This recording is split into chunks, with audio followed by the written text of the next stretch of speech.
আপনি একজন উদ্যোক্তা। যে আমি একজন নারী উদ্যোক্তা। আপনি একজন নারী উদ্যোক্তা, এটা কিভাবে সম্ভব হলো আপা? তো এটা ওই যে বললাম যে কিছু করব, কিছু করার ইয়ে থেকে আসলে প্রতিটা মেয়েকে স্বাবলম্বী হওয়া উচিত আমি মনে করি। কারণ কি স্বামীর কাছে টাকা চেয়ে চেয়ে নেওয়া আসলে এটা ভালো লাগে না আসলে।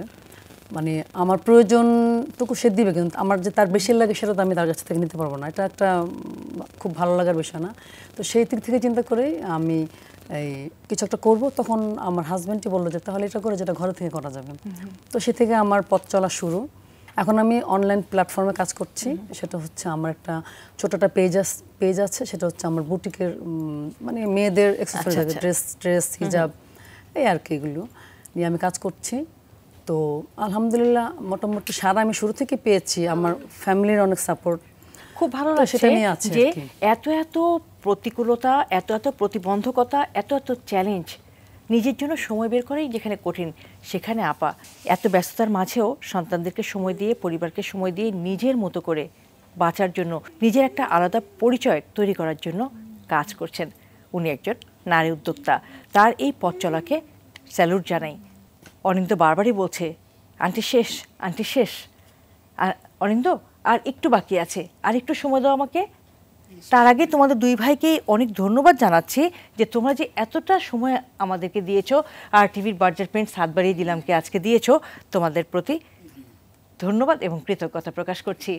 পাশাপাশি অনেক অনেক শুভকামনা জানাচ্ছি মাকসুদা খানম বিনা আপার এবং তার পরিবারের প্রতি। আপা, আপনারা সবাই অনেক ভালো থাকবেন, অনেক অনেক শুভকামনা আপনাদের জন্য। দর্শক, আমরা আজকে সাদমান আমিন অনিন্দ এবং আহনাফ আমিন অন্তর, এই দুজন বিশেষ চাহিদা সম্পন্ন সন্তানকে নিয়ে তাদের মা মাকসুদা খানম বিনার এই বিশেষ পথ চলার অভিজ্ঞতার কথা শুনছিলাম।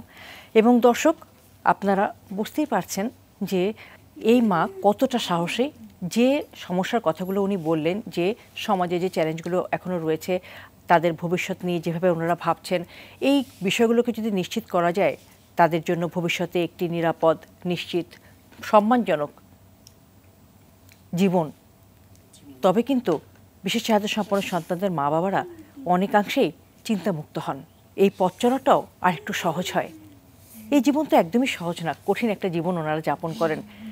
সেক্ষেত্রে আমরা সবাই মিলে যদি তাদের দিকে আমাদের সহমর্মিতার হাতটি বাড়িয়ে দিই, এই বিশেষ চাহিদা সম্পন্ন সন্তানদের চাহিদার কথা বিবেচনায় রেখে রাষ্ট্র যদি তাদের জন্য একটি সুনিশ্চিত ভবিষ্যৎ বিনির্মাণ করেন, তবেই হয়তো এই মা বাবারা তাদের সন্তানকে নিয়ে একটু নিশ্চিন্তে জীবন কাটাতে পারবেন।